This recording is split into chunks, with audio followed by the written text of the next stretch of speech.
What's up guys, hope you're having a good day. In this video we will be breaking down all of the main card fights from this weekend's UFC Fight Night Gastelum versus Whittaker card. We're going to be taking a deep dive into each of these matchups from a betting perspective, and hopefully you'll be able to use the information in this video to make better betting decisions, put together better DraftKings lineups, and hopefully earn some extra cash on the weekend. Now, this weekend, we're also going to be bringing back the prop bet live streams. Let's do a business deal. If this video gets 300 likes by Saturday evening, I will bring you that prop bet live stream where we dig through all the fights on this card to try and find decent value prop bets on every single fight on this card. So if you don't know what a prop bet is just a highly specific bet. For example, Robert Whittaker to win by knockout or TKO. It's a method of victory bet. You know, that is basically a prop bet. If you want me to do that live stream this weekend, you know what to do. Hit the like button below, 300 likes, and we're good to go. And also, if you would like to watch breakdown videos for all of the fights on this card, all of the prelim matchups, head over to my website, MMABettingTips.com. Link in the description below, and you'll find breakdown videos for every single fight on the card on the website. And you'll also get a chance to see all the bets that I'm placing this weekend. You'll find a wide range of bets on the website. We've been doing very, very, very well over the last 12 months with many of these different types of bets you'll find on the site. So go check it out. I think you're going to like it. But now, let's get straight into the fights. No messing around. We've got a great card this weekend, and it's time to dive into it. We will kick things off by taking a look at the fight between Andre Arlovski and Chase Sherman. So when we look at the fight between Andre Arlovski and Chase Sherman, it is a classic example of old school versus new school, right? Andre Arlovski, 42 years old, he's been around forever, he's a former UFC champion, but any fighter at 42 years old, you know, in their early 40s, is going to be on a steep decline from fight to fight. You look at a guy like Chase Sherman, 31 years old, very, very young for a heavyweight. And we know in the heavyweight, or the heavier weight classes, heavyweight in particular, 31 is very, very young for a heavyweight. It's like being in your early 20s in another weight class. You know, fighters in the heavyweight division tend to peak later on in their career, which is why guys like Andre Arlovski at 42 years old can still hold their own, whereas if Arlovski was 42 years old trying to compete in the bantamweight or featherweight division, he wouldn't have a chance, right? Because so much about what makes fighters great in those lighter weight classes is speed, you know, reflexes, athleticism, which are some of the first things to go as you start to get older. But Andre Arlovski, 42 years old, he's, you know, won 2 of his last 3 fights against a decent level of opponent, and he is doing the damn thing. But usually, you know, whenever you see a 42-year-old going up against a 31-year-old, we do need to be cautious because, you know, generally speaking, the younger fighter is going to have an advantage. You know, we know statistically that when there's an 11-year age gap in a fight, the younger fighter will win around 70% of the time. So that's a significant risk factor straight away with Arlovski. However, you know, that statistic is an average across all weight classes, and I don't know what the exact figure is for heavyweights, but obviously, like we just described, you know, being older in the heavyweight division isn't as big of a deal, which is why guys like Alexei Oleinik at 45 years old still doing a damn thing, even though he is the oldest fighter in the UFC right now. So if we take a look at the odds on this fight, we can see that Andre Arlovski is currently around about a 1.80 favourite, which is minus 125 for an implied probability of 56%.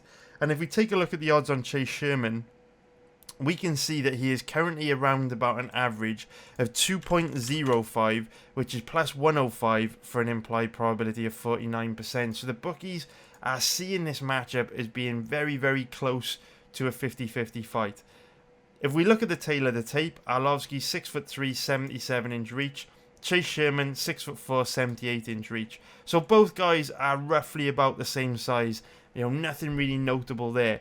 But I'm going to play some footage of a recent bare knuckle boxing fight that Chase Sherman was involved in against Joey Beltran in the background. Sherman is in the blue hand wraps.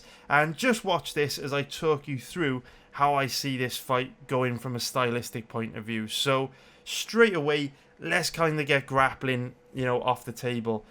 Both these guys are primarily strikers. Both guys hardly ever shoot a takedown. You'll very, very rarely see either of these fighters shoot a takedown.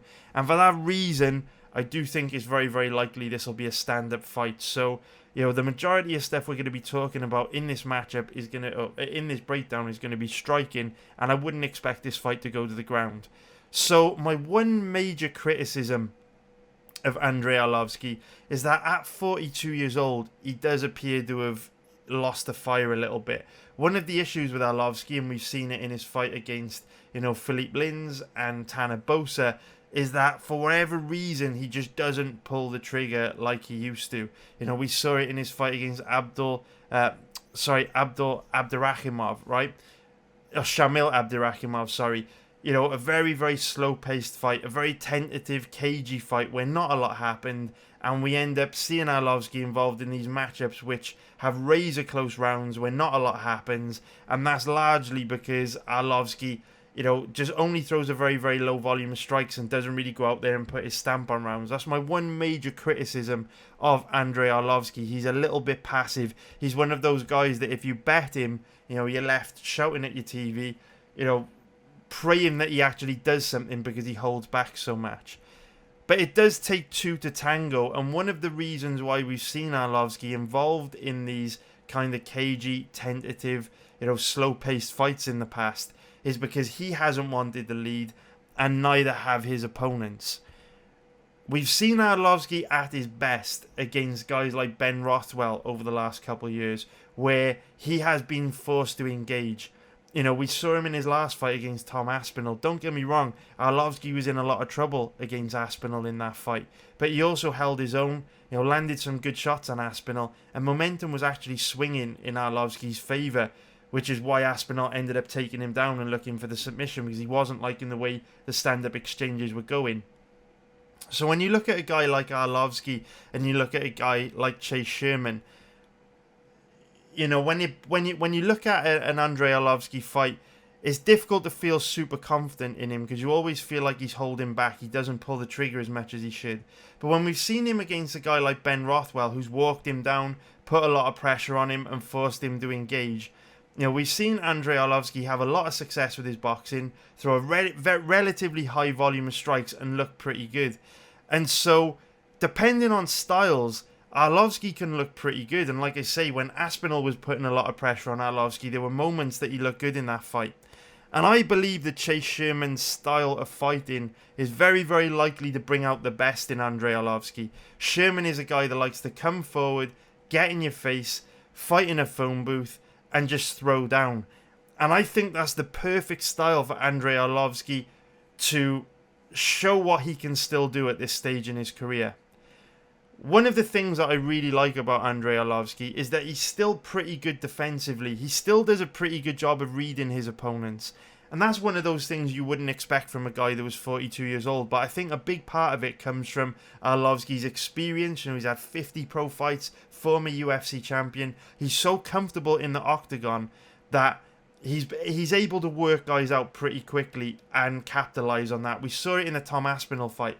Aspinall came out early, caught Arlovski, hurt him bad, put him in a really difficult position. But then when Arlovski weathered the storm, he started to do really well. Chase Sherman is one of these guys that likes to come forward, fight in a phone booth, stand right in front of you, and just exchange bombs. But Arlovski doesn't really play that game. If you go back and watch his recent fights, he's very good at staying behind the high boxing guard to defend himself, picking you off as you come forward, and then circling away. Arlovski's not dumb enough at this stage in his career to get into these crazy exchanges and play rock'em sock'em robots. And you really see that in the way that his style has changed over the last few years. Arlovski went through this period where he was getting rocked, dropped, wobbled, knocked out a lot. But now he's fighting a lot safer. He's evolved, and that new safer style of fighting where he puts defense first has actually made him a pretty good counter striker. Now, when we look at Chase Sherman, one of his best weapons are his leg kicks. But, Arlovski is a very tough veteran, it's not going to be easy to cause Arlovski a problem with leg kicks. You know, it takes a lot more than leg kicks to slow down a guy like Arlovski. And on top of that, the best counter to a leg kick is a punch in the face. And Chase Sherman's boxing defense is very, very low level. You know, these are 2-minute rounds in BKFC. So these two guys have been fighting for 5 minutes now, which is the equivalent of just 1 round in MMA. And bear in mind, obviously in BKFC you get a minute to recover in between rounds. So these two fighters have been going at it for 5 minutes now. And on top of that, Chase Sherman, within those 5 minutes, has had 2 minutes to recover. 1 minute at the end of the first, 1 minute at the end of the second. And as we get into this 4th and 5th round, pay attention to Chase Sherman's striking defense. One thing you'll notice about Chase Sherman is that he just doesn't read his opponent. He doesn't see the shots coming. He comes forward with a lot of pressure, but when he gets into that range to land, he just loads up on big wing-in power hooks, but doesn't move his head, keeps his chin up high and exposed, and he is basically a sitting duck. The problem for a guy like Chase Sherman against a guy like Andrei Arlovski is because it is basically with Chase Sherman, because he doesn't move his head and he tends to be a static target where he stands right in front of his opponent and throws. A guy like Arlovski will know exactly where the target is.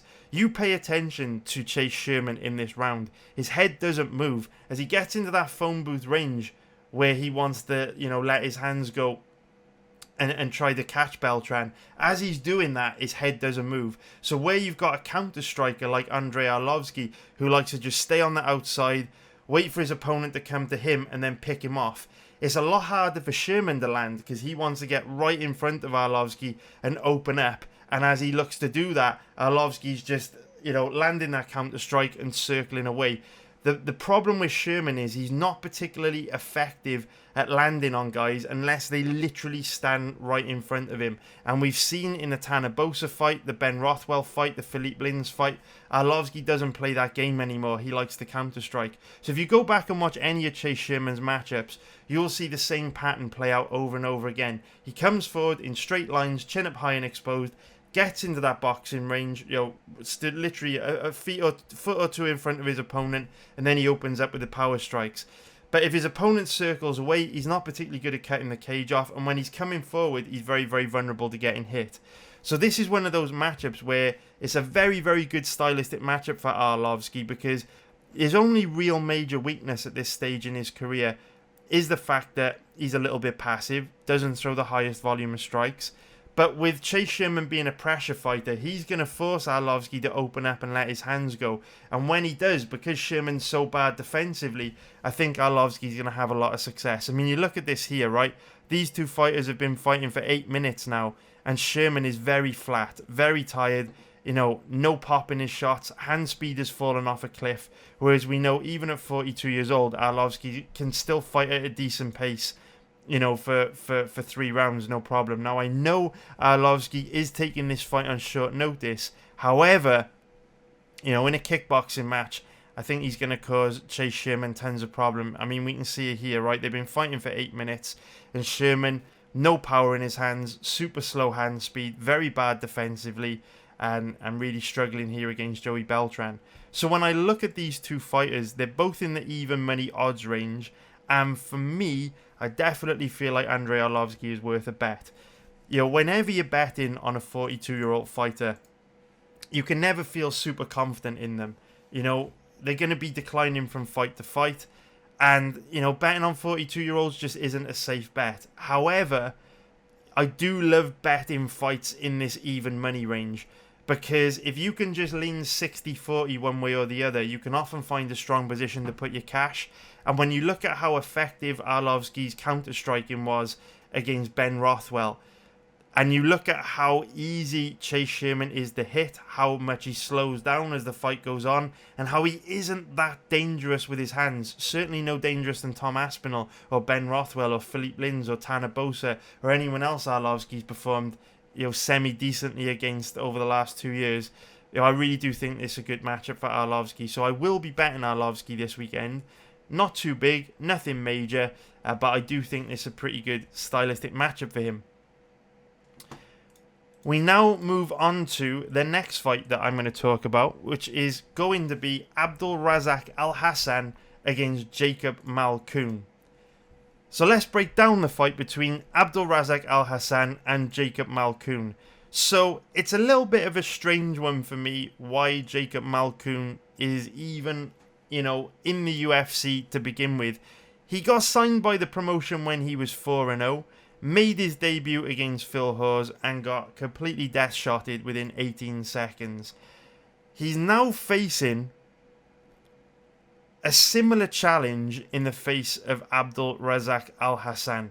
Although I'd actually say Alhassan is a better boxer than Phil Hawes and quite a bit more dangerous than Phil Hawes. Of course, we know that Jacob Malkoun is the training partner of Robert Whittaker, who's in the main event, and it was no coincidence that when Jacob Malkoun made his UFC debut against Phil Hawes, it was on the same card that Robert Whittaker fought Gerard Cannonier. It's a little bit weird how Jacob Malkoun is even in the UFC, with him being, as inexperienced as he is.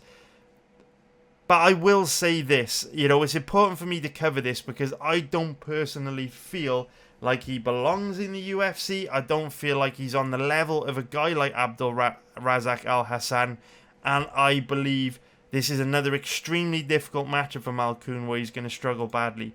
Unfortunately, the odds do reflect that. If we take a look at the odds on this fight, we can see that Abdulrazak Alhassan, one of the biggest favourites on the card. We take a look at the odds, 1.33, which is minus 303 for an implied probability of 75%. Compare that to Jacob Malkoun, 3.50, which is plus 250 for an implied probability of 29%. So the bookies seeing this roughly 70-30 in the eyes of the bookies. This is roughly 70-30 in favour of Alhassan, and I agree with them. There is no way that I would be betting on Jacob Malkoun here. As we break this one down, take a look at Malkoun. He's in the red gloves, green shorts, and this fight was against Sebastian Temesi from October 29. So take a look at this in the background while I basically talk you through why this is such a difficult fight for Malkoun. So Abdulrazak Alhassan has a base in judo. He's a black belt in judo, supposedly a very, very high level judoka, although we haven't really seen that in the UFC. Abdulrazak Alhassan is one of these guys that has pretty bad takedown defense, and he's very, very weak off his back. If you want to go out and beat Alhassan, the best way to do it is to take him down and hold him down. Now, we don't know if Jacob Malkoun's going to be able to do that, right? We haven't got a lot of information on Malkoun. There's not tons of footage available on him because, he's only had 5 pro fights. A lot of them have ended very, very quickly in round 1. But based on the way this guy moves, based on him training in Australia with Robert Whittaker, this guy doesn't look like much of a grappler to me. He certainly doesn't move like a grappler. Haven't seen him use much grappling in the fights of his that I've watched. And he stands quite flat-footed. He has a bit of a flat-footed, plodding style. So whenever we're looking at Abdulrazak Alhassan, we know his biggest weakness is his takedown defense and ground game. So the first thing that I'm always looking to do is evaluating his opponent and whether or not they can exploit that. Based on what I've seen from Malkoun so far, I don't believe he can. I'm not saying it's impossible because Abdulrazak Alhassan's very, very weak off his back, but we haven't really seen, any grappling from Malkoun. And with, like I say, the gym that he trains at, I can't imagine he's a particularly good grappler. He shot a double leg takedown there. Temesi was easily able to shut it down. So the likelihood is this is probably going to be a stand-up fight. And if this does stay standing, I think that Malkoun's really going to struggle quite badly. Alhassan, very good boxer, likes to come forward, stay behind the high boxing guard, put a lot of pressure on his opponent, force them to fight in a very uncomfortable range, and he's just very aggressive. Big power in his hands, but very, very fast, very technical, and throws a very wide range of strikes. You'll see Alhassan with a beautiful jab, great power hooks, good shots to the body, and the guy is relentless. He comes out the gate very, very, very hard. And, it's difficult for a guy like Malkoun to deal with someone like Alhassan because Malkoun is inexperienced. This is only going to be his 6th pro fight, and Alhassan doesn't give you any time to settle. Comes out the gate very, very hard, takes control of the centre of the octagon, puts you on the back foot, and fights to basically put a hole in your head. Very, very difficult for someone like Malkoun to deal with someone like Alhassan because to shut down a fighter like Alhassan and stop him from coming forward, you need to be able to do one of three things. You need to either alleviate the pressure with takedowns.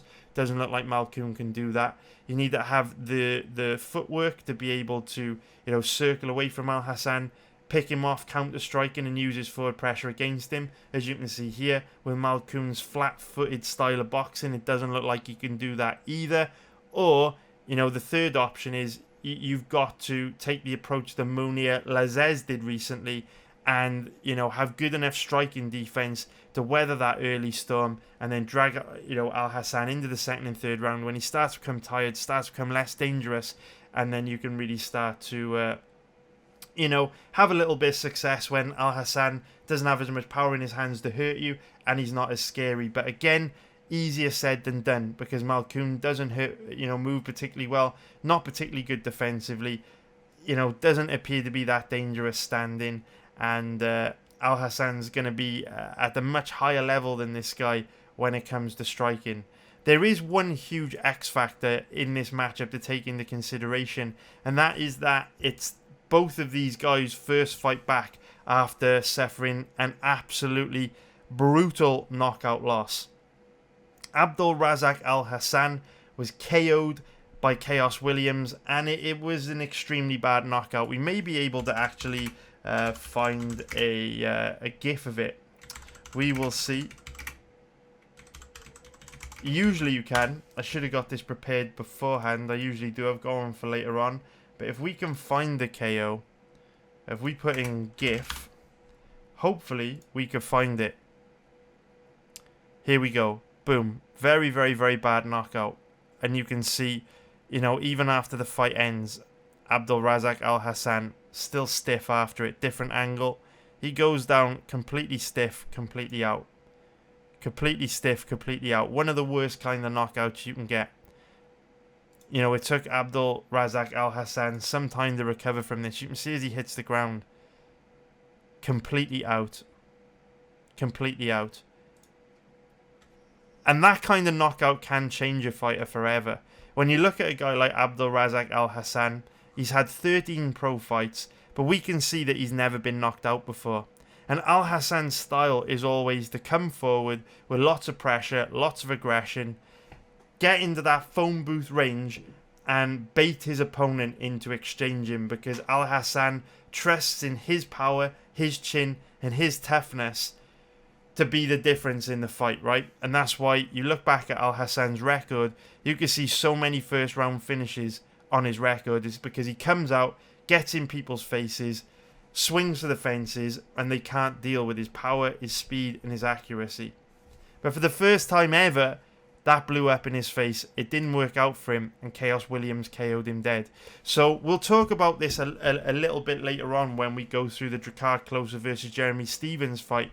But whenever you see a guy like Alhassan that has built a career off pressure, aggression, putting himself in the firing line and coming out on top just by his chin holding up and being more powerful and more deadly than his opponent, suddenly when a guy like that gets really, really badly knocked out, it can affect their confidence in a very big way, because all of a sudden they realize that they're human and, they can be knocked out. They can be hurt really bad. I would imagine the rehabilitation from a knockout like that, pretty nasty, right? Nasty concussion, headaches, sickness. It can last weeks. It can last a couple months. Sometimes the symptoms never completely go away. So a really, really bad knockout like that can change a fighter forever.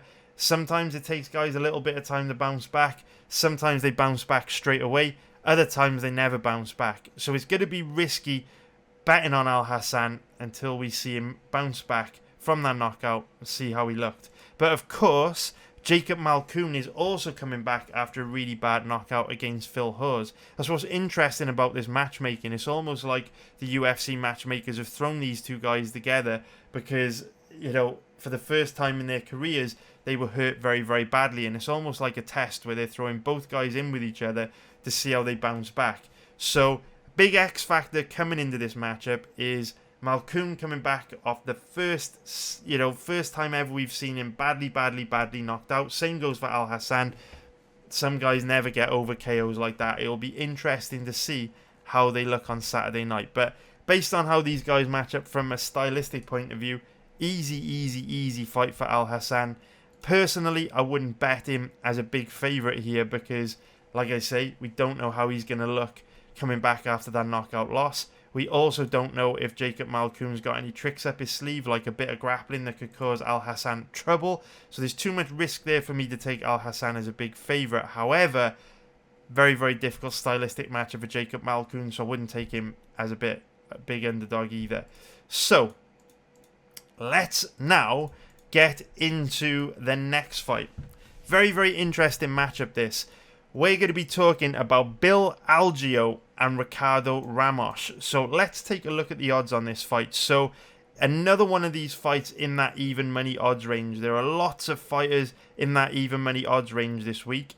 And here we've got Bill Algeo as the slight favourite at odds of around 1.80, which is going to be minus 125 for an implied probability of 56%, going up against Ricardo Ramos, who is around about a 2.05 underdog, which is plus 105 for an implied probability of 49%. So again, roughly a 50-50 fight in the eyes of the bookies, but again, I do love these kind of matchups from a betting point of view, because if you can just lean 60-40 one way or the other, if you can just find a slight advantage for one of the fighters in this matchup, you can find a really strong position to put your money. So if we look at the tail of the tape, Bill Algeo, 31 years old, 6 foot tall with a 73-inch reach.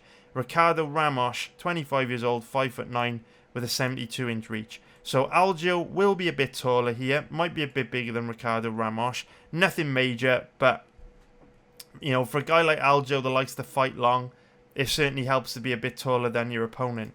So if we throw on one of Algeo's old fights for you to watch in the background while we break this down, we're going to be looking at his fight against John De Jesus from Ring of Combat 67 back in February 2019. So just bear in mind this fight was about 2 years ago, so Algeo has improved a lot since this matchup.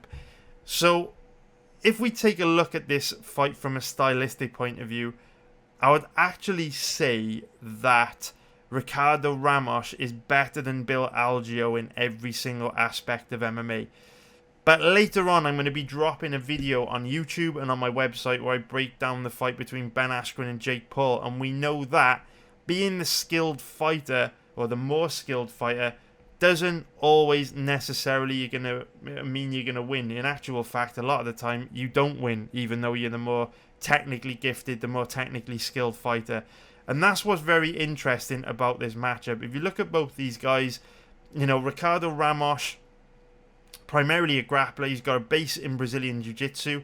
You look at Bill Algeo, primarily, you know, he's got that sideways sport, karate style, similar to Michael Venom Page or a Stephen Thompson. But even though, you know, on paper this is a striker versus grappler matchup, I'd actually say Ramos is a better striker than Algeo. You know, even though Algeo, you know, like I say, does have that base in striking.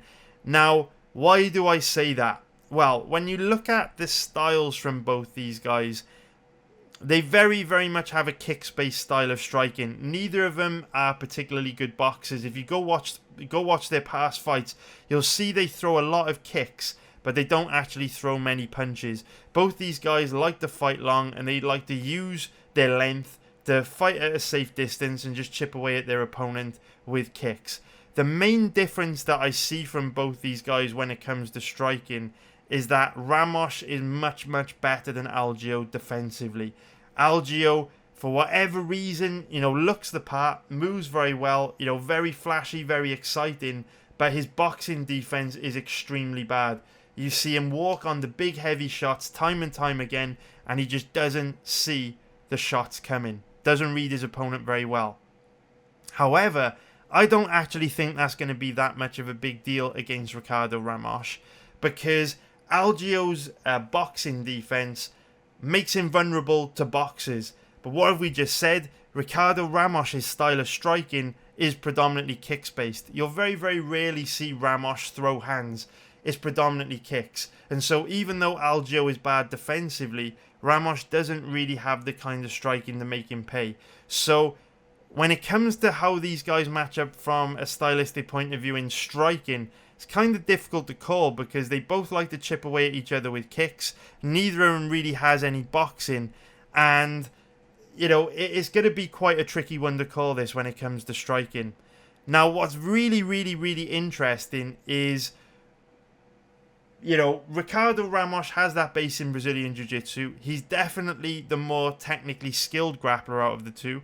Algeo's ground game isn't great. However, this segues nicely into the reason why I do lean towards Algeo here. I'm not going to be betting Algeo in this fight, but I definitely lean towards him. And the grappling positions we've seen Ricardo Ramos in his past fights give us the biggest clue as to why he may struggle in this matchup. So at the very beginning of this breakdown, we said that Ricardo Ramos was more skilled than Bill Algeo everywhere. So you're probably wondering why I'm leaning towards Algeo, right? Because I've just told you Ramos is the better fighter. Well, you know, the devil is in the detail. I didn't actually say Algeo. I didn't actually say that Ramos was the better fighter. I said Ramos was the more technically skilled fighter. But we know that there are a lot more qualities that go into being a fighter, right? You know, we have to have good cardio. We have to be tough. We have to have a good chin. We have to have good fight IQ. We have to have the mentality of a fighter. And while I do feel Ramos is more skilled than Algeo from a technical point of view, Algeo is better than Ramos when it comes to all the things that are more difficult to quantify, like scrappiness, toughness, cardio, you know, just the heart and will to win. Ramos is one of these guys that is a very neat and tidy, a very, very pretty fighter. He's very good at being the hammer, but not so good at being the nail. When Ramos is in control, you know, and he's dictating the pace of the fight, you know, he is the one controlling the fight.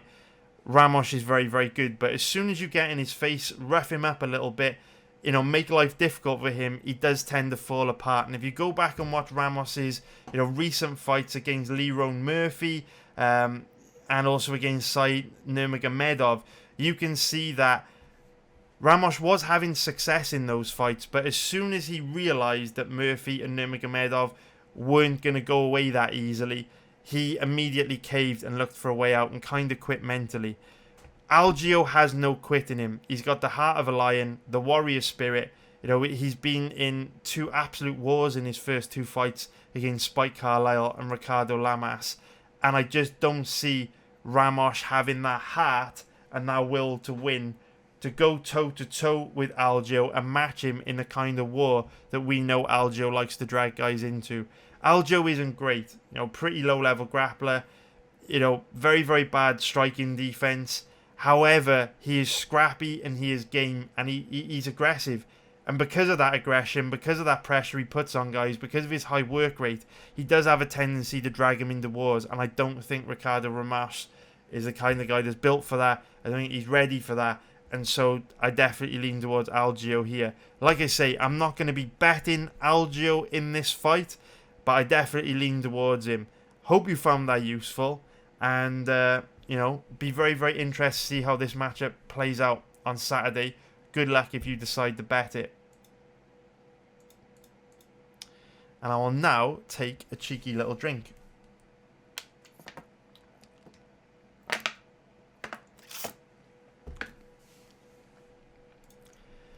Okay. Let me know, of course, what you think of these breakdowns so far. And leave a comment. Let me know if you think I'm right, I'm wrong. Let me know what your opinion is. Let me know if you think I missed anything out. Let me know. Let me know. We now will go on to the next one. So Luis Pena versus Alex Munoz is a very, very, very interesting fight. We know these two guys are training at two of the best gyms in MMA, right? Violent Bob Ross, Luis Pena, has made the move to, you know, from American Kickboxing Academy to American Top Team, which in my opinion is the best MMA gym in the world. Here he is with Jorge Masvidal, one of the best welterweights in the world. And Alex Munoz is currently training at Team Alpha Male. Here we can see him training with Clay the Carpenter Guida, and if we scroll down a bit further, we can see Uriah Faber there. But we know that Team Alpha Male is a gym that has been on a little bit of a decline. Over the last few years, we've seen most of the top fighters leave Team Alpha Male, even to the point where Andre Philly, who has trained at Team Alpha Male from a very young age, has also now left Team Alpha Male to go train with Joe Schilling and Donald Cerrone at the BMF Ranch. Team Alpha Male is one of these gyms that at the moment, as much as I hate to say this, is a little bit of a red flag gym. And what I mean by that is that certain gyms, for whatever reason over the years, just go through cycles where sometimes the fighters come out of the gym and they're very, very hot. You know, they perform very well and it gives you brownie points if you train there. ATT is a very, very good example of that. If ever I see a fighter training at ATT, you know, I take them seriously. Iron sharpens iron. Training with guys like Jorge Masvidal every day, certainly not going to hurt Luis Pena, right? But there are also weaker gyms. You know, gyms like Fortis MMA, gyms like Extreme Couture, and now, unfortunately, gyms like Team Alpha Male, which for whatever reason, fighters, when they go to train at these gyms, either don't tend to improve that much, or they tend to regress. Obviously, at one point in time, Team Alpha Male, as a gym, were top of the food chain. It was the complete opposite. If a guy come out of Team Alpha Male, you would be like, this guy's probably pretty good. He's training at one of the best gyms in the sport, and he's in there mixing it up with elite fighters on a day-to-day basis. Can't say that about Team Alpha Male anymore. So when I see a guy like Alex Munoz, young in his career, only having 7 pro fights, it is a bit of a red flag to me that he's coming out of a gym like this. Luis Pena, I see him go to ATT. I love it. It's brilliant. So if we look at the X factors on this one, both guys relatively young in their career. Luis Pena, 27 years old. Alex Munoz, 31 years old. But of course, Pena is very, very big for a lightweight. 6'3" with a 75-inch reach. Munoz is 5'9". We don't know what his reach is, but we would assume that Pena's got a pretty big size and reach over Alex Munoz. So when we look at these guys from a stylistic point of view, Pena does a little bit of everything. He's quite well rounded. Alex Munoz, very, very much a wrestler. But what is interesting about Munoz is that he has very, very good offensive wrestling. He's got a brilliant offensive deep double leg wrestling shot. But his actual grappling control is very poor, which is a bad place to be when you're an MMA grappler, because what that means is you're very good at getting fights to the ground, but not very good at keeping fights on the ground. So Munoz will commit all this energy to getting a takedown, only for him to usually see his opponents pop back up to their feet relatively quickly, which is a huge issue because he wastes a lot of energy, right? What you want as a grappler is you want to shoot in, take your opponent down, you've exerted all that energy to get the fight to the ground, but then you establish a dominant position, take a little bit of a break from that dominant position, pace yourself, you know, score points, run the clock down, and, you know, that's how you win MMA fights as a grappler, right? When you're like Alex Munoz and you take a guy down, you commit all that energy to take him down only to see him pop straight back up to your feet.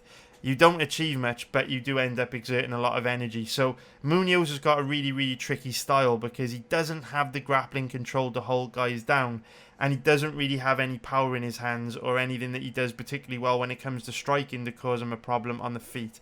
That makes this a very, very difficult matchup against Luis Pena, because Luis Pena, I would say, is significantly better than Alex Munoz in pretty much every single aspect of MMA. So if we take a look at the odds on this fight, we can see that Pena is currently around about an average of 1.69, which is minus 145 for an implied probability of 59%. And if we take a look at the odds on Alex Munoz, he's currently around about an average of 2.25, which is plus 125 for an implied probability of 44%. So the bookies are roughly seeing this as 60-40 in favour of Luis Pena. And I agree with them. I think the odds are roughly where they should be. Perhaps there's a little bit of value on Luis Pena here. For me,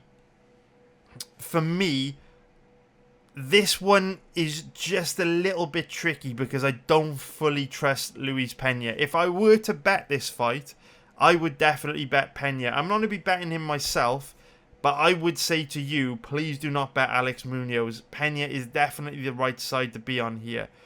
The reason why I'm a little bit nervous about betting Pena is that he doesn't always make the best decisions in fights.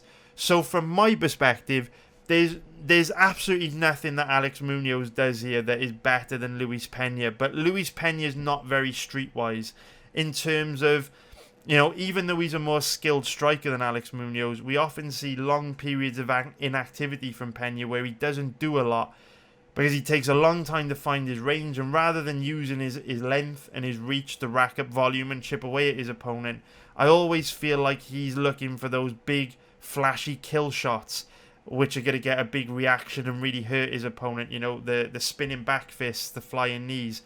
Rather than sticking to the basics, chipping away at his opponent, racking up big volume with nice jabs and leg kicks, this guy is a little bit flashy, but because of that, you often see him get outstruck because there's long periods of inactivity where he doesn't do a lot.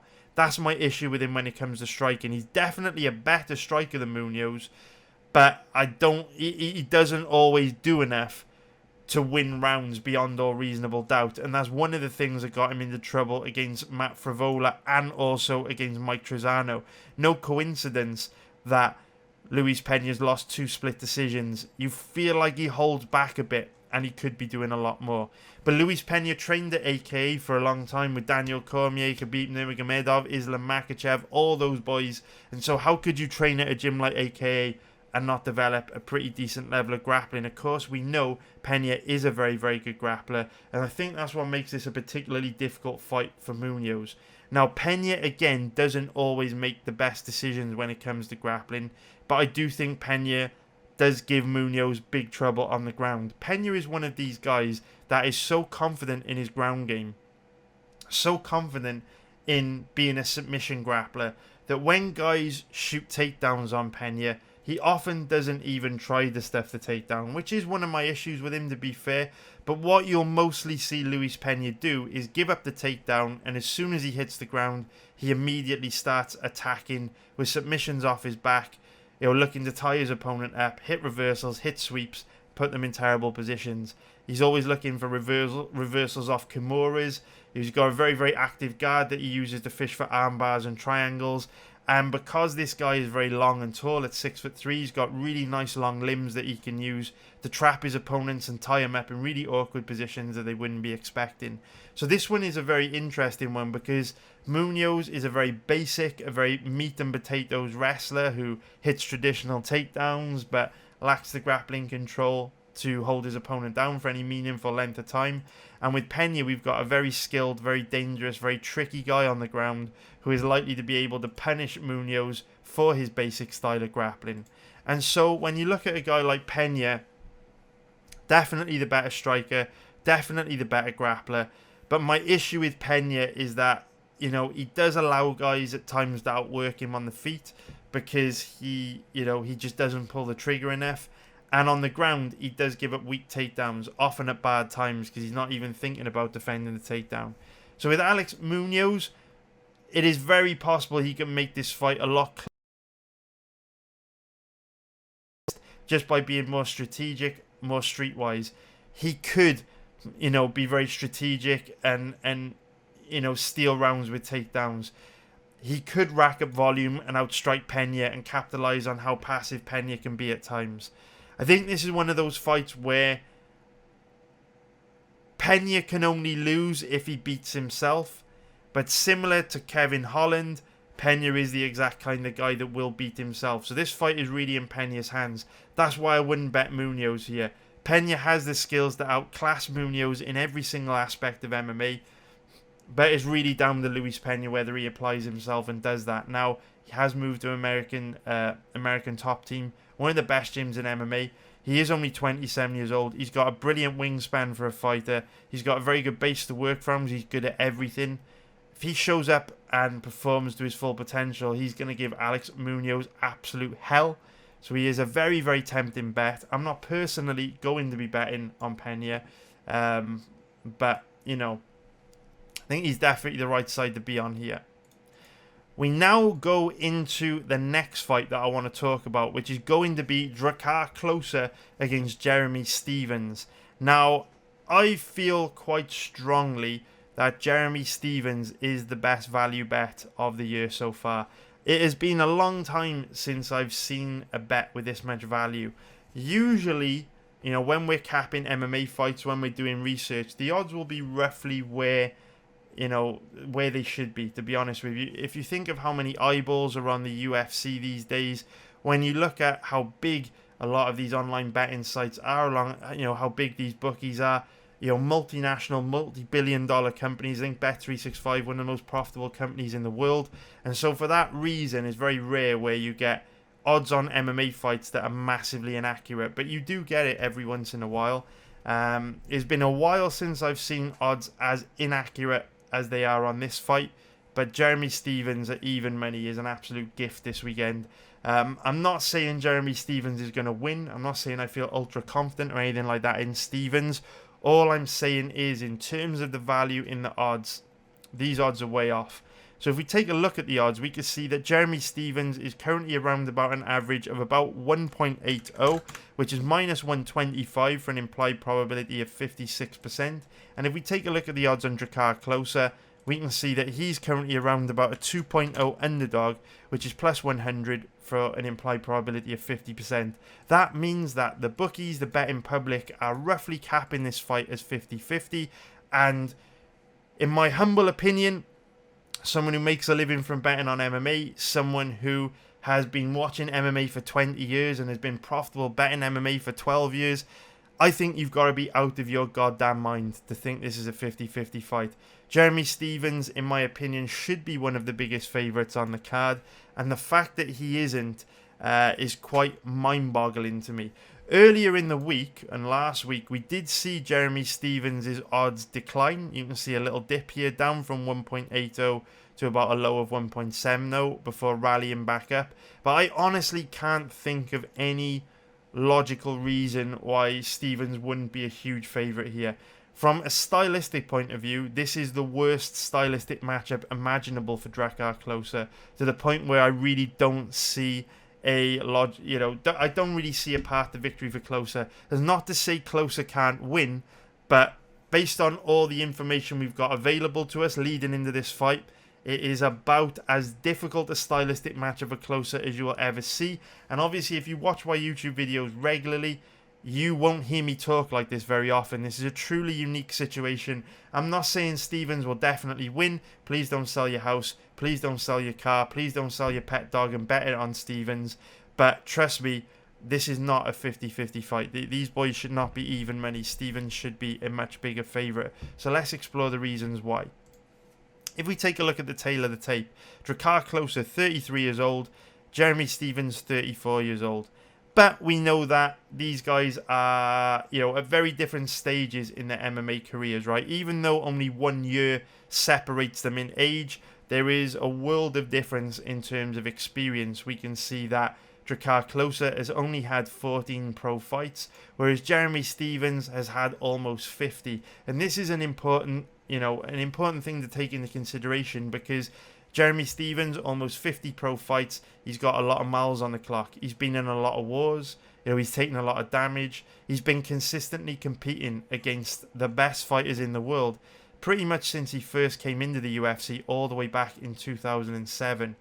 You know, that's 14 years ago. And making your UFC debut against a tough guy like Dean Thomas, not easy. And straight away, Jeremy Stephens was thrown into the fire. Look at his early days in the UFC, being thrown in there with absolute monsters like Spencer Fisher, Rafael Dos Anjos, Joe Lauzon, Gleison Tebow, Melvin Guillard, Marcus Davis. Very, very, very tough stylistic opponents straight out the gate for a young fighter. So early on in Jeremy Stephens' career, he was in a lot of wars. He learned a lot of hard lessons, and he took a lot of damage. That will catch up to him one day, probably one day soon. And with almost 50 pro fights under your belt, you would expect Stephens to be starting to decline anytime now. Maybe he shows up on Saturday night and looks a shadow of himself. But what I would say about Jeremy Stephens is that he hasn't shown any signs of a decline yet. His chin is very much still there. His gas tank is excellent. He looks as sharp as he always did. And, you know, in my personal opinion, I believe Stephens is getting better as time goes on. For me, this is not a guy on a decline, even though with 50 pro fights, he probably should be. So we've always got to have that in the back of our mind as a risk factor. One day, all these wars will catch up with Stephens. Maybe that's Saturday night. maybe it's not. But it's always going to be a risk factor from here on out when it comes to Jeremy Stephens. So when I look at this matchup and I'm trying to kind of rationalize why the odds are so inaccurate, the only thing that I can really come up with is that the wiki cappers must be out in force. We know that not many people actually do tape study, not many people actually research fights. They just form opinions on win-loss records on Wikipedia, right? And they make their decisions based on MMA records. You know, you guys, I know most of you watch tons of other YouTubers out there that give predictions and stuff on MMA, and you know 99.9% of them are pretty shitty. They don't actually explain to you in a lot of detail the technical advantages and disadvantages the fighters have going into matchups. They'll quite simply do things like, you know, Klose, he's won, you know, 3 of his last 4. Jeremy Stephens has won, you know, none of his last 4. And so, you know, Klose's, you know, confident. He's on a good winning streak. Lots of momentum behind him. He's younger. He's healthier than Jeremy Stephens. Jeremy Stephens has lost his last 4. He's on a decline. Therefore, I think Drakkar Klose is going to win. That's about the extent of most of the breakdown videos you'll get out there. But if you would have put Drakkar Klose in there against any of the guys that Steven has lost to since 2018, Jose Aldo, Zabit Magomed Sharapov, Yair Rodriguez, or Calvin Kattar, I can assure you that all 4 of those guys would have beat the bejesus out of Drakkar Klose. And I think there is a lot of wiki capping going on with the odds here, because when you look at Drakkar Klose's record, there's a lot of green. Green is good. When you look at Jeremy Stephens, a lot of red. Red is bad. And that's how people think about things, right? Without actually considering how these guys match up from a stylistic point of view. And of course, Drakkar Klose's only loss, you know, over the last couple of years was against Beneil Dariush, a guy that people rate very, very highly, and rightly so. Dariush is an absolute beast. But that's the only reason why I could think the odds may be really off here. The other reason is possibly because this is Jeremy Stephens' first fight back at lightweight in a long time, right? Recently, over the last few years, Jeremy Stephens has been fighting at featherweight, 145 pounds. However, he will be returning to 155 pounds to fight Drakkar Klose at lightweight. And I personally think that this is amazing. I absolutely love to see Jeremy Stephens go back up to lightweight. I personally believe Jeremy Stephens should have been fighting at lightweight for his entire career. Jeremy Stephens is a big featherweight. I know he's only 5'9", but he's a big, strong, physically imposing dude, and he's been very, very open about how he has to kill himself to make 145 pounds. And we know Jeremy Stephens started life as a lightweight, right? For Yves Edwards, Donald Cerrone, Anthony Pettis. He fought at lightweight for a very, very long time and only dropped down to featherweight after this 3-fight losing streak, where he lost to 3 absolute beasts in Edwards, Cerrone and Pettis. And it's something we see a lot of fighters do, right? They go on a bit of a losing streak, and to try and reinvent themselves, they change weight class. We see it happen all the time. But I feel Jeremy Stephens was pressured into that because of that 3-fight losing streak, when in actual fact, he was probably better off at lightweight because of how difficult the cut to featherweight is for him. I think Jeremy Stephens is going to look even better at lightweight. He's going to be more powerful, he's going to be healthier, probably going to move better, and I really do feel this is a great move. A lot of the time, you know, when you move up a weight class, people would be worried about, you know, you being undersized and, you know, not carrying that power up to the higher weight class. But I actually think Stephens is going to do a lot better at lightweight because he won't be killing himself to make that 145 pound limit. In terms of size, I would actually expect Stephens to be the bigger, more physically imposing man here. Drakkar Klose isn't a particularly big lightweight, which is what makes this such a good return to lightweight for Stephens. We can see that Drakkar Klose is only 5'9" with a 70-inch reach. Stephens, 5'9" with a 71-inch reach. So both guys are going to be around about the same size. I don't see the fact that Stephens is moving up a weight class as being any advantage for Drakkar Klose. I think Stephens should have fought at lightweight his entire career. I believe he is a natural lightweight, and these guys are roughly the same size. I don't see size coming into this. So when we talk about this fight from a stylistic point of view, why is this so difficult for Drakkar Klose? Well, this is a very difficult fight for Drakkar Klose because both these guys try to win fights by essentially doing the same thing except Jeremy Stephens is way better at it. So when we look at Drakkar Klose and Jeremy Stephens, they both like to come forward, put a lot of pressure on their opponent, wear their opponents down with pressure, and look to take over in the second half of the fight and cause them big trouble. That's primarily what makes this a difficult fight for Klose, because everything Klose can do, Jeremy Stephens can do better. Stephens is more dangerous, and Stephens has a legendary gas tank. He never gets tired. So Klose relies on his ability to come forward, put a lot of pressure on his opponent, force him under the back foot, tie him up in the clinch, and just wear on them. But the problem with Klose is that his striking defense, his boxing defense is absolutely awful. If you go back and watch any of his past fights, you'll basically see him come forward, chin up high, arms flailing around in front of him, and he's a sitting duck to the knockout. Go watch Jeremy Stephens fights and compare Stephens' style of striking defense to Klose's. Stephens does a really good job of coming forward with controlled aggression behind the high boxing guard, and does a pretty good job of covering up when his opponents attack him. He's also a very good counter striker. Stephens has been in so many wars. He's so comfortable in the octagon.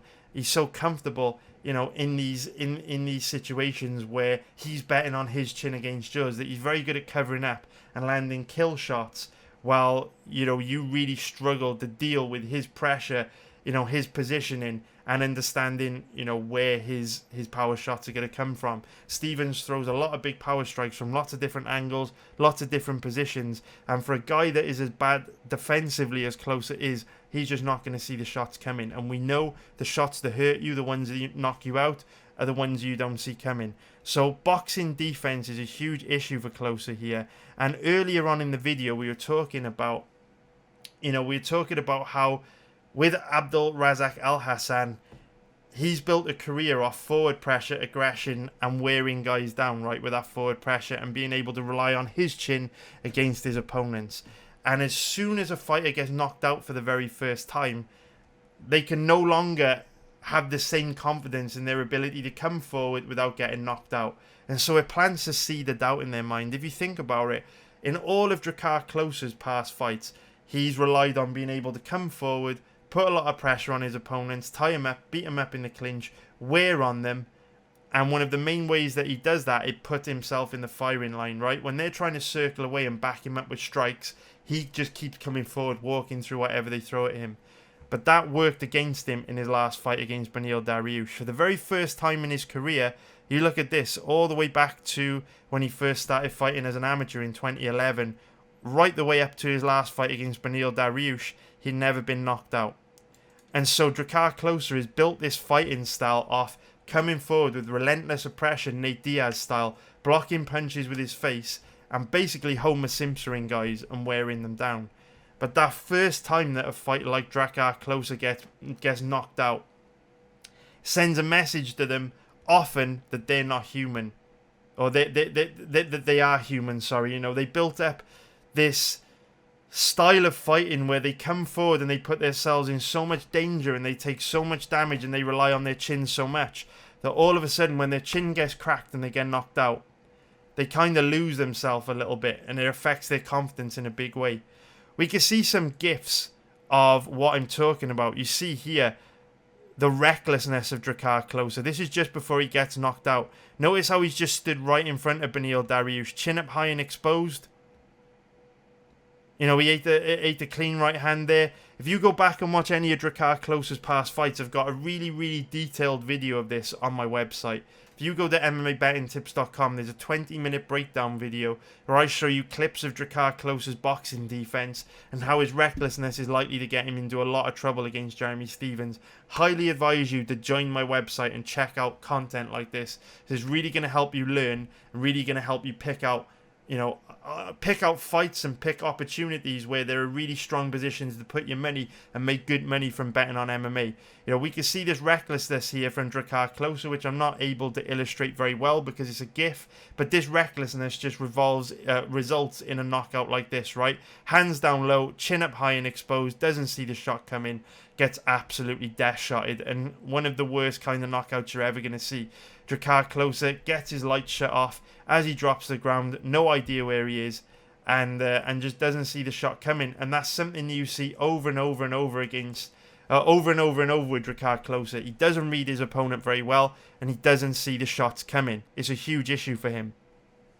So when we look at a guy like Drakkar Klose, he likes to come forward with a lot of pressure, wear his opponent down, bet on his chin against yours, and force you to fight on the back foot. But Jeremy Stephens likes to do exactly the same thing. Stephens likes to come forward with a lot of pressure, stay behind the high boxing guard, trap you in an awkward position against the cage, and load up on big power shots. So with Klose and Stephens, we've got two guys that like to do exactly the same thing. Both of them have got great gas tanks, so neither of them are going to slow down. And ultimately, neither of these guys like to take a backward step, right? We saw it with Klose against Beneil Dariush. One of the reasons why he got knocked out is because they both went, toe to toe. Neither of them would take a backward step, and that's how Klose ended up getting himself knocked out. Jeremy Stephens is the same problem. So if you've got a guy in Drakkar Klose that's going to come forward very recklessly, no boxing defense, and you've got a guy with big power in his hands, very, very good high boxing guard, very, very experienced at getting into these crazy exchanges and these wars and picking guys off as they attack him, who's going to come out on top? More often than not, it's going to be Jeremy Stephens. And throw into the mix the fact that Drakkar Klose doesn't really have any power in his hands. If you look at his record, absolute decisionator. We can see, look at that. 1, 2, 3, 4, 5, 6, 7, 8 of his last 9 fights have gone the distance. We know Jeremy Stephens, tough as nails, has an amazing chin. It's not going to be easy for Drakkar Klose to get Jeremy Stephens out of there. And so if these guys meet head on and get into a firefight, who is more likely to come out on top? Is it going to be Drakkar Klose, a guy with no power in his hands, no boxing defense, no plan B? Or is it going to be Jeremy Stephens? Very difficult to take down, very difficult to hold down. Amazing chin, cardio for days, better defensively, hits like a truck, decent boxing. It's Jeremy Stephens all day. Drakkar Klose is one of these guys that doesn't have a plan B. He just comes forward with lots of pressure and tries to wear you down. But he doesn't really have any power in his hands, not a very good wrestler. All of his takedown entries come above hip height. Doesn't really have a very heavy top game, struggles to hold guys down. So it's very much a checkmate matchup for Drakkar Klose. Trust me when I tell you, this is the best bet of the year so far at even money. I'm not saying Jeremy Stephens can't lose. He can. It's MMA. Anything can happen. But you will have to go back a very long time in the odds over the last few months to find a better bet than Jeremy Stephens. And I'm not talking about with the wisdom of hindsight, right? Anyone can scan through a recent event and find a big underdog that won and said, look, with hindsight, that was a great bet. I'm talking about beforehand.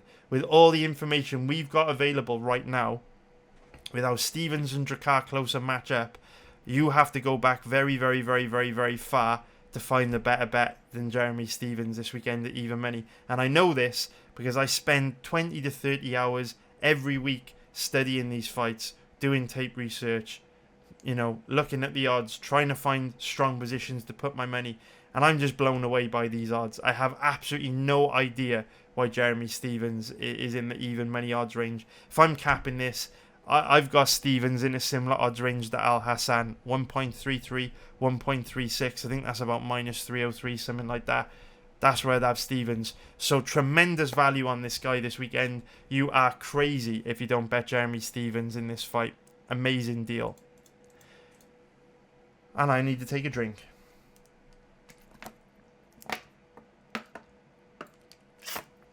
So anyway, let me know how you feel about that one. Will you be betting that fight? Do you agree with me? Do you think Stephens is a good bet this weekend? Let me know what you think. So we now go into the next fight. Let's talk about the main event between Robert Whittaker and Kelvin Gastelum. So something very, very strange happened in the research session for this matchup. Across Twitch, YouTube and my website, there were about 100 people watching the fight research for this fight. And something happened that's never happened before, which is quite unusual. Usually, when we're researching a fight, the majority of people will lean towards one fighter because obviously when we're watching the footage, it becomes very obvious which the stronger side to be on is. But, when you've got that many people, there will always be contrarians who see things the other way. So, for example, last week, when we were researching the fight between Mackenzie Dern and Nina Nunes, about 70% of the people watching the live stream lean towards Mackenzie Dern being the better bet. And, you know, generally speaking, I think it's pretty obvious that was the strongest side to be on. But there were that group of people, that 30%, that felt Nina Nunes was still the stronger position to put your money. What's very, very interesting about this fight is I didn't see a single person lean towards Gastelum in this matchup when we were researching it. And I think that's very, very telling. In terms of the wisdom of crowds, when you've got 100 people all looking at the same thing and 100 people come to the same conclusion, that's pretty powerful. So in terms of breaking this fight down, I can talk you through, you know, how these guys match up from a stylistic point of view and what is the most likely outcome. But for me, it's a very, very powerful metric when 100 people watch a fight. You know, 100 people research a fight, and they all come to the same conclusion. It cannot be understated how significant it is that every single person watching that live stream leaned towards Robert Whittaker based on the stuff that we saw in their past fights. So if we take a look at the odds on this matchup, unfortunately, we can see that Robert Whittaker's advantages are reflected in the odds, right? He's currently around a 1.38 favourite, which is minus 263 for an implied probability of 72%. And if we take a look at the odds on Kelvin Gastelum, we can see he's currently around about an average of 3.20, which is plus 220 for an implied probability of 31%. So if we take a look at this matchup, what I find really interesting about this matchup in particular is that both of these guys seem to be going through a process of rediscovering themselves as fighters. Both of them are very experienced. They've been around for a long time. You know, Robert Whittaker's got 27 pro fights. Kelvin Gastelum's got 23 pro fights. But they're both pretty young in their career, right? Whittaker, 30 years old. Kelvin Gastelum, 29 years old. But very much like Jeremy Stephens, there's a lot of miles on the clock with these guys. They've been in a lot of wars. They've taken a lot of damage. And after falling short, both of them fell short against Israel Adesanya, right? They've kind of been rediscovering themselves, you know, ever since. And I personally feel that they've both gone in opposite career trajectories since they basically lost to Israel Adesanya. So first of all, let's look at the rediscovery process that Whittaker's gone through. So obviously Whittaker was the middleweight champion for a pretty long time, and then, you know, lost the title to Israel Adesanya. In that fight, it's obviously going to be a huge psychological blow to Robert Whittaker, right? It was a harsh loss. It was a bad knockout, and he was outclassed in many ways. And we always talk about, you know, title fight blues, how when a fighter loses their title or they spend a long time working their way into a title shot and then they lose that title shot, you know, they lose that fight, quite often they almost go into a state of career depression where they're low on confidence, you know, their motivation goes, they're demoralized after the loss, and it takes them a while to get their mojo back. Robert Whittaker built a career off, you know, getting into wars, right? Getting into crazy brawls, betting on his chin against his opponent and just betting on him being tougher than his opponent. But over the years, his body has started to let him down, right? How many times has he blown his knee? How many times has he broken his hand? You know, how many times have we seen him wobbled in fights or taken tons of damage? And I think what happened with Whittaker was when he lost the title to Adesanya, he maybe had this moment of realization after that bad knockout that he's going to have a very short career if he continues to fight as recklessly as that. Because let's be real, against Adesanya, he came forward in straight lines, loading up on that big power right hand, just looking to take Adesanya out. And there really wasn't much more to his game plan than that. He would punch his way inside off the jab, load up on the right hand, and Izzy was just seeing it from a mile away and picking himself off. Or picking Whittaker off. But against Darren Till and Jared Cannonier, we've seen Robert Whittaker show a completely different side of him that we've never seen before. You know, we've seen Glover Teixeira, a guy that, very, very similar to Robert Whittaker, built a career off toughness, grittiness, you know, just relying on his chin and being able to to alpha his opponents, right, and just be tougher than them. We've seen Glover go through this period where he understands he can't rely on his chin and toughness as much as he used to, and so he's developed a new style of fighting which has given him tremendous success, and is now seeing him fight Jan Blachowicz, right, for the title. I think we're seeing Whittaker go through the same thing. You know, in the past, Whittaker would be aggressive, you know, fight at a very high pace and take the fight to his opponent. But against Cannonier and Darren Till, we've seen him completely flip the script and utilise much more of a counter-striking style, where in the past he would use his jab to set up his power right hand when coming forward and attacking his opponents. Now he uses the jab in reverse to bait his opponent into coming forward so that he can pick them off as they come forward and use a counter-striking strategy to fight relatively safe but still rack up decent volume on his opponents. And we saw Whittaker use the jab to great effect in his last fight against Cannonier, where Cannonier kept coming forward and he just couldn't get inside the jab of Robert Whittaker.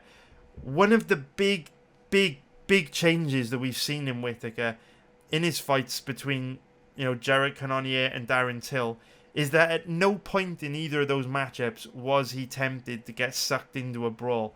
You know, how often have we seen it where, you know, we've seen Whittaker just stood right in front of his opponent, winging those big wide hooks and getting into a crazy scrap. The notable difference between Whittaker in his fights against Cannonier and Till was that every single time Till and Cannonier got into a range where it was time to throw down, Whittaker got on his bike and circled away. And for the whole, you know, duration of those matchups, Whittaker was outstriking Cannonier and Till with choppy leg kicks and jabs from a safe distance.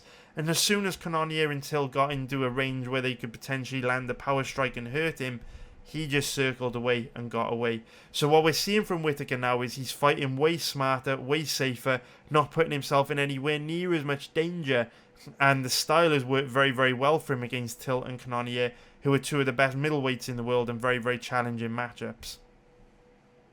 When we look at Kelvin Gastelum, he is unfortunately really suffering, I feel, from post-title fight blues. Since he lost the title, or not lost the title, but since he lost in the title fight against Israel Adesanya, he just hasn't been the same guy. You know, when you look at his fight against Darren Till, he only landed a very low volume of strikes, kept coming forward and following Till around the octagon, but just couldn't get to Till.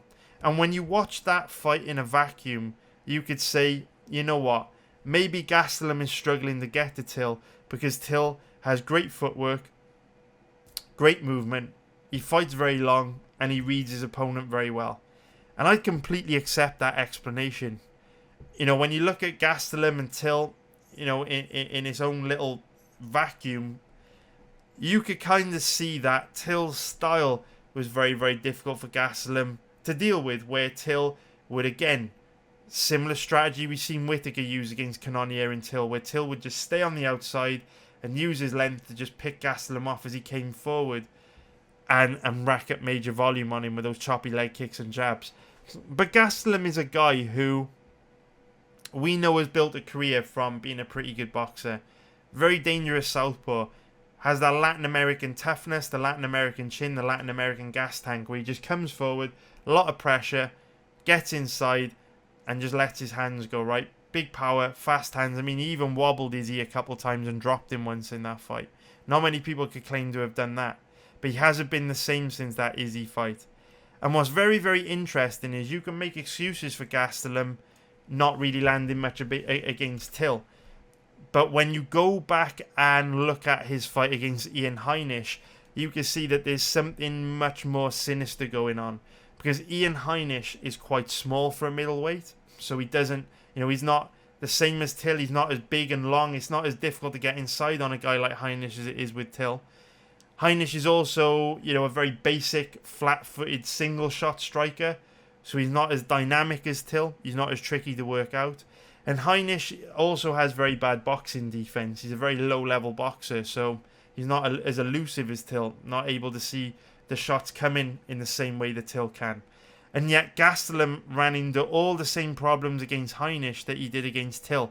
Gastelum barely landed a clean hard punch on Heinisch in 15 minutes, which was the reason why Gastelum, used so much grappling in this fight. So you look at Gastelum at the moment, a guy that is very low in confidence since he fought Adesanya, really struggling to open up and land, which again is a sign of a lack of confidence. He's just not confident in his ability to come forward, let his hands go and land like he used to. And a part of that is probably all the damage that he took against Adesanya.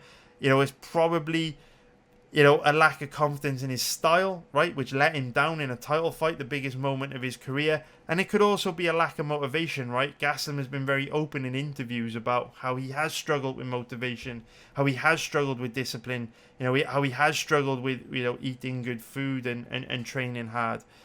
And so the Heinisch fight is a major, major, major red flag for me, because what we've seen in recent matchups is Robert Whittaker against Darren Till and Gerard Cannonier utilize the exact strategy that is likely to cause Kelvin Gastelum a problem, because Whittaker has shown a tremendous ability to counter-strike, to stay on the outside, pump the jab out there, chip away at his opponent from a safe distance, and has the gas tank work rate and volume to disrupt them, right, and prevent them from settling into a rhythm.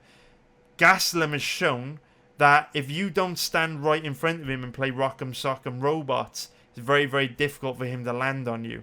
And so I think what we're likely to see here is Gastelum aimlessly coming forward, trying to get something going, and Whittaker just staying on his bike, counter-striking and chipping away at Gastelum with the leg kicks and the jab from a safe distance, exactly like he did with Cannonier. And I don't see Gastelum having an answer for that based on his last few fights. Now, if Gastelum comes out and fights like he has in the past, like he did against Adesanya, very, very likely causes Whittaker a problem. But it's been, 2 years since we saw that version of Gastelum. All we can do is make the best decision possible with the information we've got available. And based on recent fights, it's a very, very good matchup for Whittaker. On top of that, we know that Gastelum's biggest weakness throughout his career has been his takedown offense and ground game. Most people view Gastelum as a wrestler, but that couldn't be more wrong. Gastelum has a purely boxing-based style of fighting, and his takedown offense and ground game is extremely bad. Chris Weidman wrote the blueprint on how to beat Kelvin Gastelum, and I do think it's very interesting how Robert Whittaker, since losing to Israel Adesanya, is clearly fighting safer and more tactically. So if Whittaker's coming into this matchup thinking, what is the easiest way for me to beat Kelvin Gastelum? Takedowns, wrestling, grappling control would be the easiest way to do it. So, we very rarely see Whittaker try to take his opponents down. However, I wouldn't be surprised if we see a little bit of grappling from Whittaker this weekend, just because it would be his easiest path to victory. And in the past, I feel like Whittaker's been one of these, fearless warriors that's looked to just come out, put on exciting fights and throw down. Whereas now, since losing the title, I feel that he is way more strategic and is way more focused on just getting the W. So don't be surprised to see a good amount of grappling this weekend as well. It could happen. So that is basically it. That's how I see this fight. I don't see enough in Kelvin Gastelum for me to bet him as a big underdog. I think this is a very difficult fight for him. I don't personally want to bet Whittaker either, because he's a very big favourite. For me, it's a pretty bad risk to reward ratio, simply because we know if Gastelum does show up and perform like he did against Adesanya, he can get inside on a guy like Whittaker, let his hands go and potentially cause Whittaker trouble. But you're only as good as your last fight. Based on recent performances, it's a great matchup for Whittaker. So I hope you liked that video, and hopefully, like I always say, you can use the information in this video to make better betting decisions and hopefully make some extra cash this weekend. If you would like to watch breakdown videos for the rest of the fights on this card, check out my website, MMABettingTips.com. It's a very good, very, very good service. I think you're going to like the stuff you find on there. You'll be able to find a wide range of bets for this weekend. You'll be able to find breakdown videos, fight research live streams for every fight on this card. I think you're going to like it a lot. But this weekend, just before the event starts, a couple hours before the event starts, don't forget, if this video gets 300 likes, I will do a prop bet live stream on Saturday. So you already know what to do. Hit the like button below. Subscribe if you haven't already. Thank you very much for watching, and I will see you very soon.